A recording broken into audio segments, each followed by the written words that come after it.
music. He's like love, love, love, and music. La la la, love, love, love, love, love, and music. Love, love.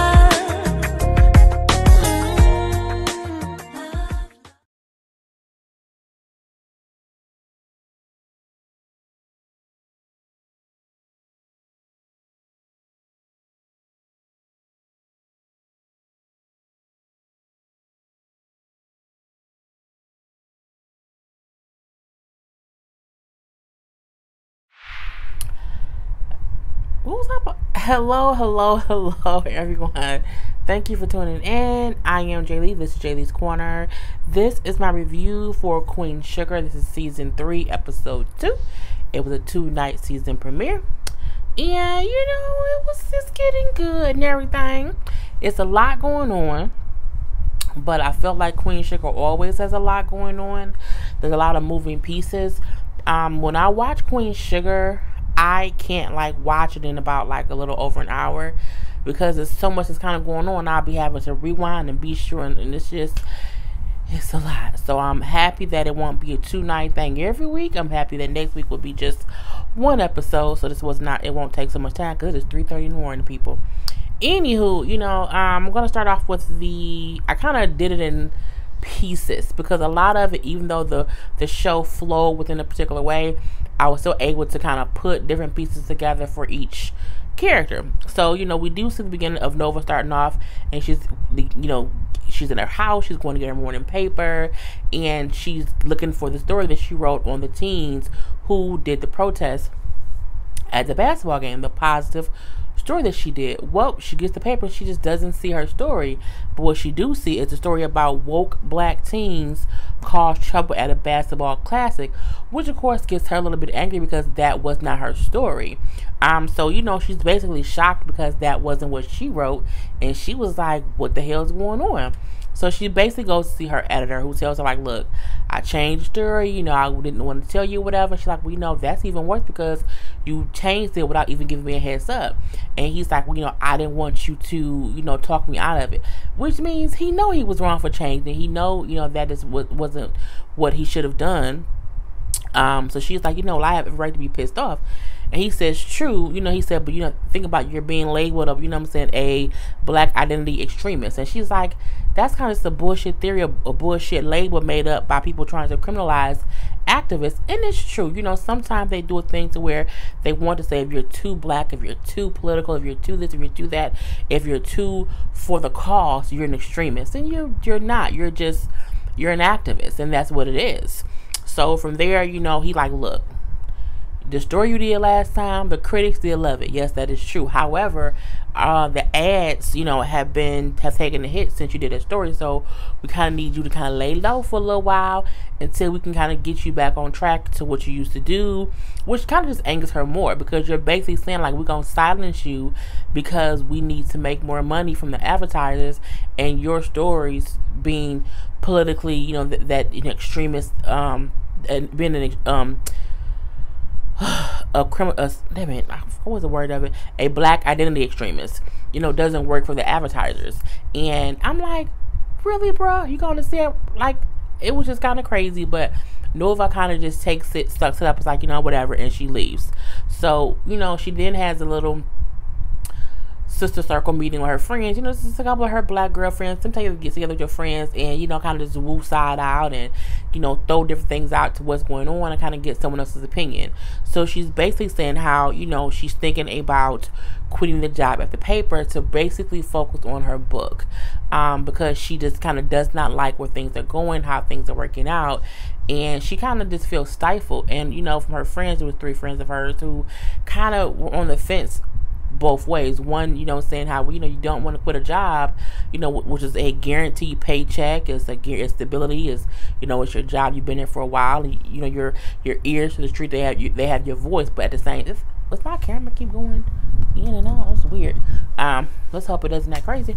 So, or it's not. I wonder if y'all couldn't hear me.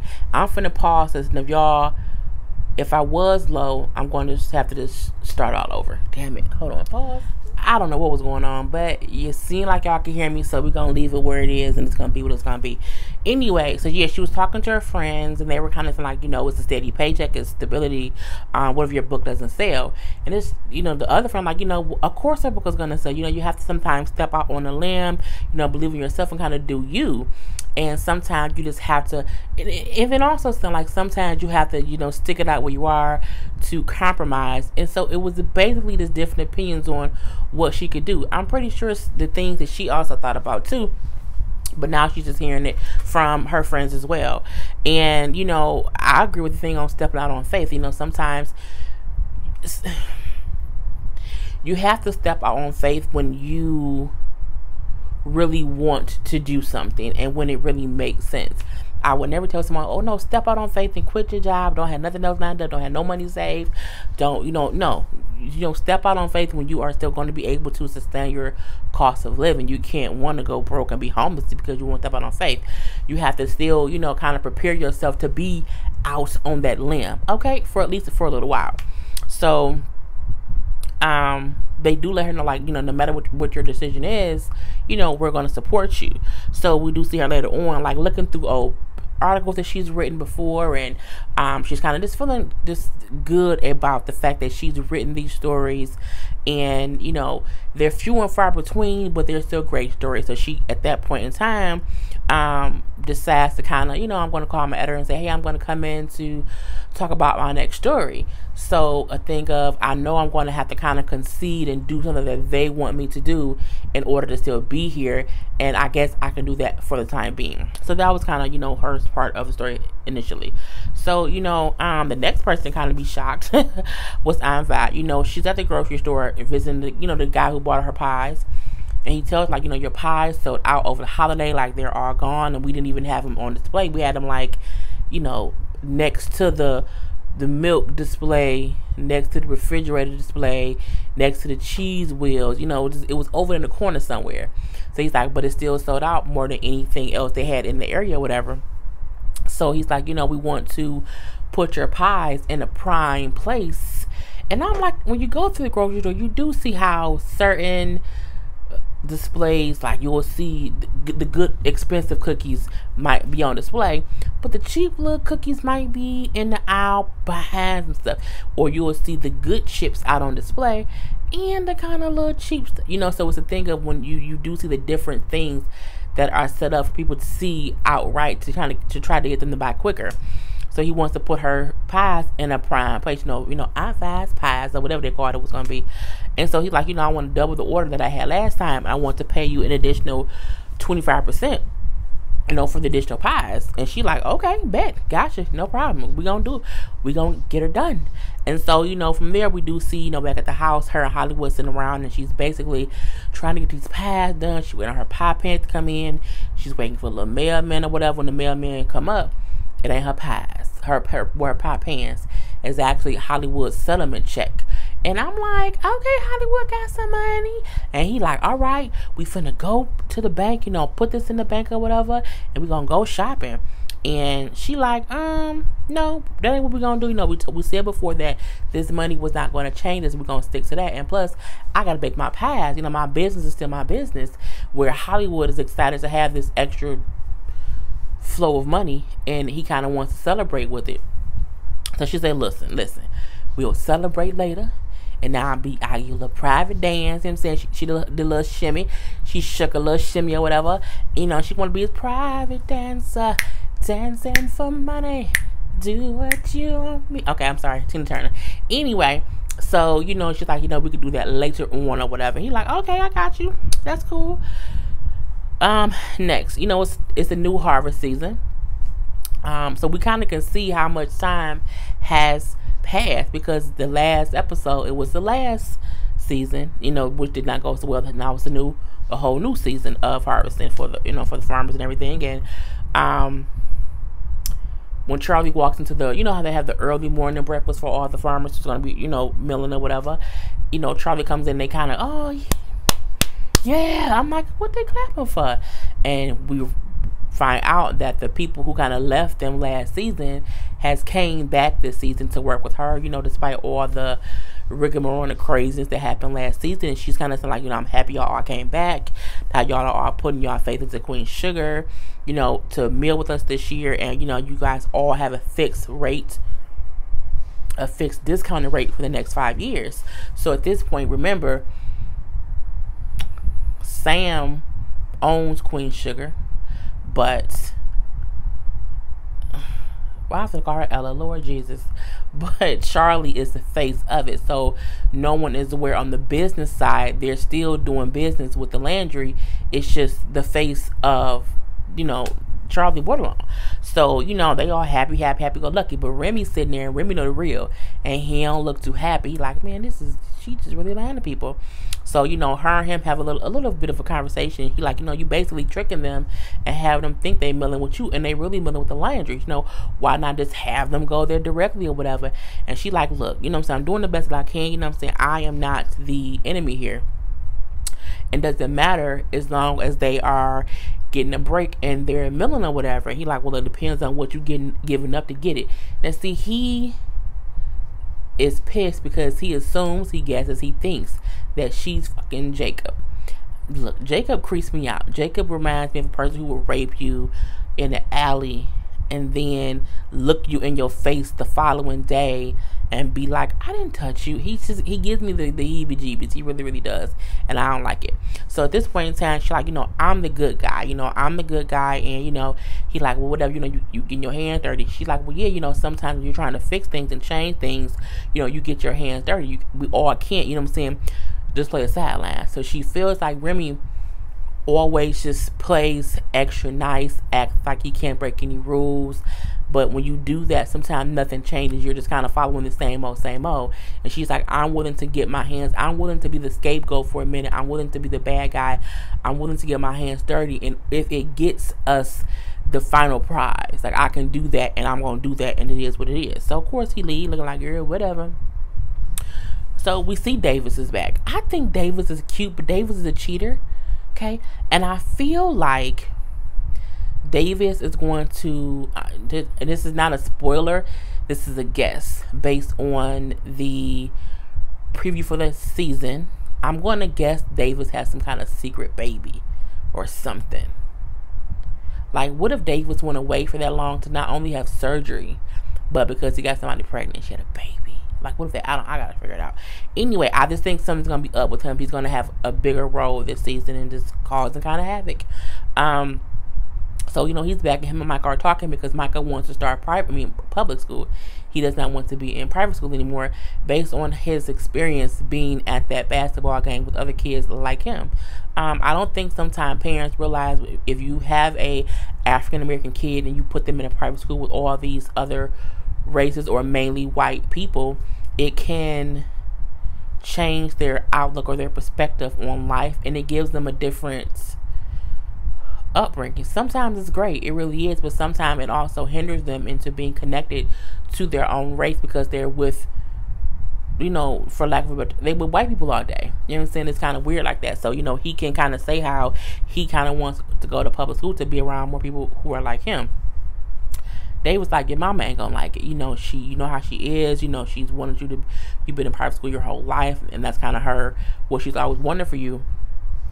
And, you know, for you to talk her into it, you're going to have to make it make sense to her for her to even say, okay, like, if it doesn't make sense to her, she's not going to agree with it. So at that point, we then see Charley. Now, Charley at home, and she's seen that leaked footage of Officer Orson leaking on the news. And, of course, she's happy about that. And they see how people are calling for him to be fired. They want him to be arrested. You know, the activists want him to be something more than that, to make an example out of him because the video is so horrendous. And I'm pretty sure more stuff will come up about that too. To this point, she's happy about that. She texts little Vicky to say, you know, thank you. Vicky's her little source. You know, from there we see, you know, Micah, Charley, and Dave was having a conversation, and Micah trying to tell his mom that he wants to go to private school and how it's a great idea because, you know, it's only so many kids in my school can go to college, to be picked from or whatever. And Dave's like, you know, Yale only picks so many people from one school. And he's like, you know, plus if I'm in a private school, a public school, I'll have a better chance because, you know, I might be higher. I might have higher grades. I might be better. They might look at me. It might be easier for colleges to see me at a public school versus a private school where everyone has good grades. Everyone has all of this. I would be better off in public. And she ain't having it. She really doesn't want him to go. You know what I'm saying? She's like, he said how he wants more of a real world experience. And I think what he meant was, I just want to be around more people like me, basically. It just makes me feel better. And so she's like, no, I'm not throwing away all the advantages we've given you and we've gotten for you. You will always need to have the very best. You will always need to be one above someone else. And, I'm not going to change your school because you're fun of the basketball game. At this point in time, Charley isn't thinking about it and what he's really saying. She's thinking about it and she's thinking he had fun at this basketball game. He wants to be there all the time. She doesn't realize it's more than that to him. Just shit. So, we then see, Ralph Angel on a phone call. And it seems like Hollywood's like telling him about the money or wants to give him some money. Because he's like, oh man, I don't need that, but Blue do need some more shoes. So as he's on the phone talking to Hollywood, Blue is a kid running around. He's shooting with a Nerf gun or whatever. He's like, Blue, whatever. And then when they hang up the phone, Blue like throw a little Nerf gun, but Blue, if you don't stop this tonight, don't you see I'm not playing with you? If you don't stop that, I'm gonna put you on punishment for 2 weeks or whatever. I'm looking like, when he said I'm gonna put you in timeout, and Blue said no, you're gonna go to timeout. I said, but damn it, Blue, you could have got slapped for that. I feel two different ways about Blue acting out. One, we know why Blue acting out because his mama's not there, and two, because his daddy acting a little funny. So should he be acting out that way, and should he be getting a whipping? He should be getting a whipping. He should not be acting out like that. He should not be acting out like that. But at the same time, he's a kid and he does not know how to express his feelings. So at that point in time, his parole officer pop up. So pop up parole officer, PO pop out. He pop up like, hey, I just want to come and check on you. We have to pop up or whatever. And he just says, I just want to let you know that I think you're doing really good, and I think I'm going to try to get you, off papers early. He has about a year left in his parole. And he like, but I think I can get you off in about 3 months. We just have to fill out the paperwork. He like, oh, hell yeah. What I got to do? He like, well, no, it's just some paperwork to get filled out, and we can kind of work it from there. He then says, didn't you mention earlier that you were going to be, like hiring the people to work on the farm or whatever? He like, yeah, I got that. He like, I have some guys, like just like you, who just got out, they're non-violent offenders, nothing bad or whatever. And, maybe you can get them a job and they can see, like, if you can do it, they can do it. And when he said that, look, do ex-cons need a second chance? Yes.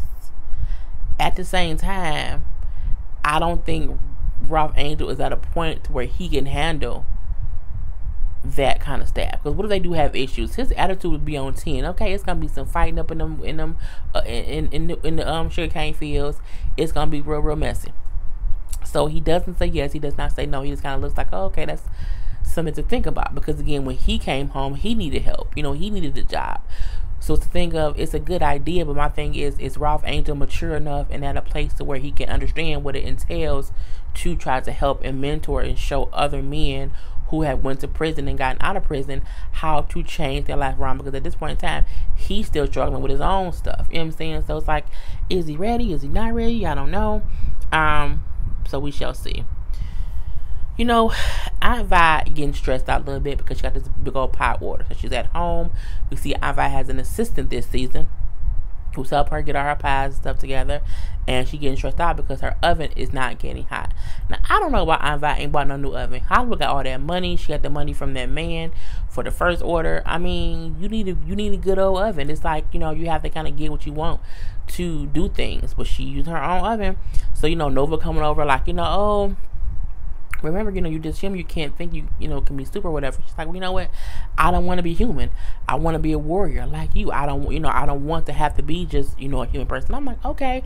Aunt Vi is really trying to be the best she can be all day long. And I think she feels like, I don't want people babying me. I don't want people treating me like I'm an invalid. I don't want people treating me like I'm disabled. Like I have a dream right now and I'm trying to live it. And me being human, meaning, I can't do it all right now, isn't working for me. Like, I need to do it all. Because she said, you know, I want to be a warrior like you, like your mama. I'm like, oh, that's so nice, Aunt Vi. So from then, she realized, you know, I gotta do something about this stove. So I'm like, okay, maybe she gonna ask Hollywood to buy her a stove. No, that ain't what she do. She go over to her job at the not the deli, at the restaurant they call the High Yellow, and she's using her boss's oven to cook her pies. I'm like, girl, ain't that like embezzlement of powder and flour and sugar? I don't know. And as she's cooking, thinking her boss is going to be out fishing all day, her boss walk in. He like, Vi, what did you can't use my oven to make money for your side hustle. I said, he called it a side hustle. She's like, side hustle? And he's like, look, you know, you can't be in here. She's like, well, I only need to be in here for like a day, maybe two. You know, the customers haven't not, you know, gotten whatever, you know, we keeping it all running, it's fine. And then he see the assistant. He like, who was that?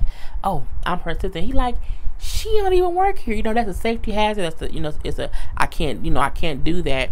You know, you have to leave. She's like, after all I've done, you know, you can't do me this one favor, you know, not just like a day or two. And he was like, he's like, no, you know, you have to go. She can't be in here, you know, it can't be done. And I kind of get what he mean, because, well, I mean, hire the girl then. Then it won't really be an issue. You ain't got to pay her. Like, hire her as like an intern or something. I don't know. So, he like, you know, you got to go. And she said, you know, if you do this, you know what I'm saying, I'm going to walk away. Like, you can't bring it back. I'm going to be gone. And he walks away. I said, Aunt Vi, go buy a new stove with Hollywood money, because he believe in you, girl. Okay, he want to lift you up. Okay, remember, he want to lift you up? Have him lift you up alone. Not even alone. He can just have him give you money. Y'all engaged. I mean, technically, it's half your money anyway. So from there, she remember her assistant said, you know, we can go to, you know, Sister Effie at the church. Now, see, I always wondered from the TV show, you know, If Loving You Was Wrong, where's Randall's mama? Randall's mama got beat up by them KKK people, them crazy little racist people, and she was in the hospital, that, you know, real quick. And then when you see them, where is Randall's mama at? Honey, Randall's mama is now Sister Essie on on this show. I was like, hey, Randall mama, you up in here being a little snooty little church lady. So, you know, it's like, you left us, you know, while we want to help you make money in your side hustle. And you see how Aunt Vi is biting her tongue, and she's kind of having to come in a little bit grovel to get what she needs, because she needs to use someone's oven, because she has to get these orders out. And at this point, I'm thinking she can't get a stove delivered quick enough to cook the order before she gets into it. But I'm like, you need to at least order an oven, so your next shipment of pies, you can cook it home. So she's like, why would we want to help you? You know, you left us alone. She's like, well, because I'm going to donate 10% of my proceeds, you know what I'm saying, to Saint whatever. Oh, Sister Violet. Okay. And she go on her purse and give her the keys. I mean, you can kind of see Hollywood there too. I think for a little bit of a split second, Hollywood did not want her to kind of grovel to ask for someone to use whatever. But sometimes you got to use what you got to get what you want. And that's kind of what she did. She had to just kind of be nice, grin and bear it, because she did not want to do it. But she did it anyway, because, you know, that's her dream, is what she's trying to do. And then she got to give them a little 10% donation to the church or whatever. It is what it is. We see Charley meet up with weird ass Jacob. Okay, Jacob is weird to me. I'm not gonna stop saying he's weird to me. He just make my elbows itch for no apparent reason. And she's like, I thought we were going out to eat. That he didn't have her meet him at the dock, or what is it called, the dock? Well, I can't think what it's called, because it's 4 o'clock in the morning. Anyway, down where the boat's at, okay? And he's like, well, yeah, my daddy on this boat. You know, he put my mom on this boat. He kind of courted her on this boat. So I hope one day I can take you on this boat. I say, see, he trying to get on that water and get it. Okay, don't go in the water with that man. Just don't do it. But he also brings up how his father always said to like toast a new business near water. I don't know. It was some kind of analogy or whatever like that. At this point, she just kind of, you know, chit-chat with him or whatever. And she's like, you know, why did Sam agree to let my farmers keep their discount? Like, I didn't think he would do that. And he said, well, because my side of the family held up the deal that we said, you know, said it was going to be. He said, you know, my side of the family, we always keep our word no matter what he do. So we push that issue to, you promise her this, it's going to be what it's going to be. So she's like, oh, okay. But he then said, you know, you got that 1% now. You know, you're 1% in the family, so you know, we all about family. I'm like, Jacob is he that creepy cousin who be touching you funny, and your auntie be like, no, not your auntie, your mom be like, don't be, no, we can't leave you around cousin Junebug, because cousin Junebug like to touch people, and we don't like that. Jacob is cousin Junebug. Jacob touches cousins. Okay, we're gonna leave it at that. He's creepy ass Jacob from this point going forward. My eye itches, y'all. I'm sorry. I think I'm just sleepy too, but I'm almost done. So we then see Hollywood, Ralph Angel, and Blue out shopping at a little nice little store, whatever. Hollywood trying on little new nice shirt jackets, nice suit jackets. He, you know what I'm saying? He just feel real fancy because again, y'all, he got this money. He got money. So Blue then say, "Can I get these shoes?" Asking Hollywood, and Hollywood said, "Yeah, you know, you can get 2 pair actually." Because again, Hollywood trying to spend his money. Ralph Angel like, "Nah, he don't need that." You know what I'm saying? It's okay. Hollywood say, "No, let him have some fun. It's okay. I got it. It's no problem." Blue looking at shoes and he's a happy little kid. Ralph like, "No, you know what I'm saying? He don't need, but he do need some shoes." You know he needs some shoes because in the beginning of the episode, was it yesterday? He said, "Pop, I asked you about my shoes because my shoes are too small. His shoes too small. Get that boy some shoes." Ralph Angel, he asked to Hollywood because his feet hurt. Damn it. So at that point, Ralph like, you know, "Nah, Blue, put the shoes down." Blue said, "No." I said, "Blue, he can't say no, Blue." He was like, "Uncle Hollywood said I can have it." No. Blue have a little tantrum, but then Ralph Angel kind of, in my opinion, he got mad, slightly angry, slightly upset. He's slightly yelling at Blue like he using his real stern voice, but it's also the stern voice where if you hear it in a public location, you looking and see it's somebody getting beaten. So not security looking because Blue kind of whining a little bit. Ralph Angel like, I'll snatch you up. I'm like, you can't be acting like this, and this is a good old establishment, Ralph Angel. You got to stop that, man. You're trying to get our papers. Don't do nothing that's going to leave you on papers. At this point, Hollywood like, oh shit. He take the suit jacket off. He like, all right, don't worry about it. We finna leave because everybody looking now. We finna leave. We gonna come back and we'll do stuff later. We finna leave. I'm like, now you know that you didn't embarrass Blue because his shoes hurt his feet, and you didn't embarrass Hollywood because he's like, I can't even buy my suit jacket. Could you act the Plum D fool? So they all leave. It's like, okay, it is what it is. We see a little small scene of Charley and Ralph Angel hanging out at a club. They're trying to let off some steam or whatever. You know, they kind of bring up he brings up how Blue been acting out recently because he misses Mama. And for him, he feels like I don't know if I can do this. Like, what if I'm not right for him? Like, what if I'm not the best thing for him? And, you know, she just kind of assures him, Charley does, that, you know, he's the best thing that ever happened to Blue. Which is true because if you think about it, if Darla and Ralph Angel had not been messing around, when Darla got strung out, Vi would not have taken the kid in thinking it was Ralph Angel's kid.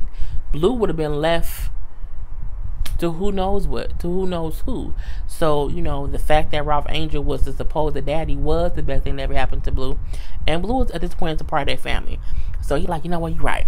No more talk about Darla, no more talk about Davis, no more talk about Remy, nothing. I'm finna go do some dancing. He on the dance floor, shaking his shimmy. Okay, shaking his shimmy. And he dancing, and then we see how, oh my, where did I go? He on the dance floor dancing or whatever, and then we see how Charley, you know, she's leaving or whatever, but her car won't start. I'm looking like, I don't know if Charley got a fancy car, or her car won't start. So she's trying to start it up. A random guy walking down, like, you know, might be your battery. She's like, huh? He's like, your battery might be dead. You know, that could be the issue. So he then helps her get her start car or whatever. I don't know how he did that without no car, because he was walking and I ain't no jumper cables, but you know what I'm saying, it is what it is. Anywho, you know, he's a little sexy little something. You know, his name is Romero. I can't say it right, but I can't roll my R right now because my mouth dry. His name is Romero, Romero, and they flirting back and forth a little bit. He like, oh yeah, I was at the little restaurant my friend owns it. He has the best little chicken or whatever, and she look, you know, she's smiling real hard or whatever because he's a little sexy little something or whatnot. And so at first, so, okay, well, you know, you have a good night. He walks away. Then he stops and say, you know, he comes back. You know, I just couldn't, you know, not let the number go. You know, can I give you my number? And then she's like, but what if I don't call? And he like, well, you know, I guess that means it's not meant to be. And I'm like, go ahead, little Romero. They a little game. She's like, okay. So she takes his number. It was cute. You know what I'm saying? Look, you know what I'm saying? Look cute. Because he's, you know what I'm saying? He's a spicy, you know what I'm saying? He's a little something. I think he's like a little bit of a maybe Mexican, maybe Spanish. Anyway, you know, at this point we see Davis come to Charlie's house and asking her, like, did you leak that video to cop or whatever? And she don't deny. She kind of just gets quiet and say, you know what, I don't feel bad for doing it. You know, he hurt our son, so I don't feel bad if he's being hurt a little bit. You know, it just, I don't mind him being hurt if it helps make whoever else feel better. And then she's like, he then says, but how do you know that, what if Micah saw the video? Like, how would it make him feel? How do you know if he saw it, if it would make him, if it would hurt or help him? And then she thought, like, damn, I didn't think about how seeing that would affect Micah. Now, we know Micah saw it because we saw him earlier, like, watching the clip or whatever. But she don't know he saw it. So at that point, she kind of like, okay. So she goes, you know, kind of talk to him, like, hey, you want to go to breakfast? But he isn't in his room. And she looks on his wall, and there are all the photos that he took just since he got that camera. These black and white, beautiful images of different things. And I think for the first time, she saw the world through his eyes, and how he just seeing those pictures I think made her realize he's a different kid, and he isn't the same little kid who she's trying to protect in private school or whatever.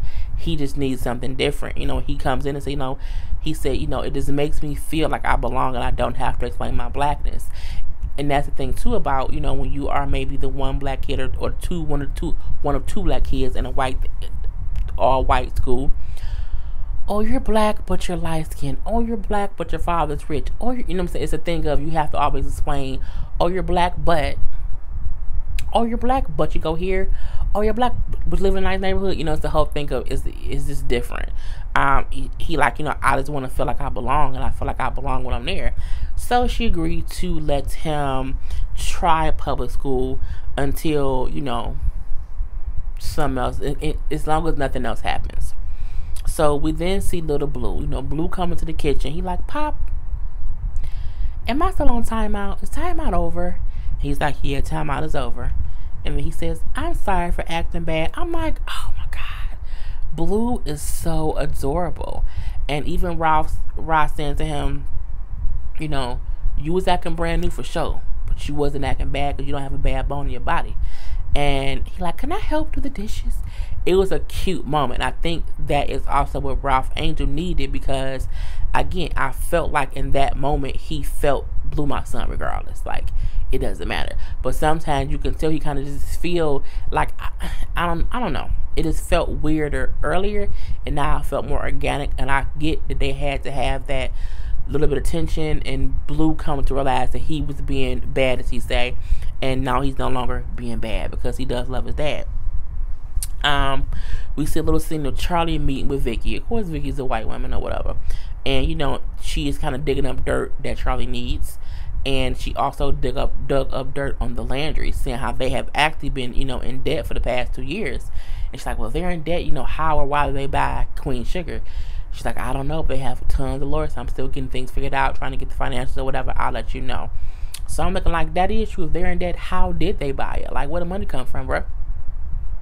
The last thing that we kind of see is Aunt Vi, the whole family, you know, Aunt Vi, Nova, Ralph Angel, Micah, Blue is all going to the grocery store to see her pies be put on display, because again, it's a special primary display. So they're walking or whatever, and they're all happy, and she's looking like, well, he said my pies is gonna be right here, and they're not right there. Then she look over, her pies is just sitting on a little wall next to the deli, and she's like, no, this is right, my pies must be here. And so she has a bit of what I see, a bit of OCD-ness, where she's like, nope, it's not right. She's like, excuse me, sir, where's, you know, the manager, guy, whatever. He's like, oh, he already left for the day. She's like, well, there's an issue because my pies are supposed to be put over there, and it's the issue. And I'm like, well, okay, if you give me a minute, I'll go call him. She's like, all right. But she still looks worried and frazzled. I think she, for one thing, felt embarrassed because they came there for something and it wasn't there. And so Aunt Vibe then starts picking up her pies and putting them where they're supposed to be. And I'm like, okay, Aunt Vibe, And so she's like, I got it. And they trying to help her. I know I got it. Like, no, we got you. And then they all, Ralph Angel, they all are moving her past from where they were to where they are supposed to be. And they're putting the little donuts and other stuff that was in that place where her pad was. So it's a little switcheroo. And then she kind of just walks. So I just broke a nail. Jesus, I keep breaking nails. Oh my God. She kind of then walks away. And it's broke down far too. Darn it. She walks away and I need to clip it. I'm sorry, I'm so distracted. She walks away because she's emotional. She kind of wants to cry a little bit. And I think she felt like they felt like she was overreacting. For a second, I did too. Like, okay, Ava, just calm down. It could just be a miscommunication. But then when she said to Hollywood, I refuse to be sidelined or silent. It might be something little to y'all, like it might be really little, but to me, it's my little thing, and so I'm not gonna let them just put me in any kind of old way after it was supposed to be something different. Like, I've worked for this, I've worked hard for this. I'm in my 60s. This is my time. You know what I'm saying? It's my time. And as she's saying that, Nova is listening. And so Nova hearing her say, I'm not going to be silenced. I'm not going to be, sidelined. It's my time. She makes a decision. So the ending scene that we see is Nova going to her editor and resigning at the paper because it's her time too. So it was a really good episode. I can't wait for the rest of the season. It looks like it's going to be a lot of goodies coming up. I am Jay Lee. This is Jay Lee's Corner. Peace.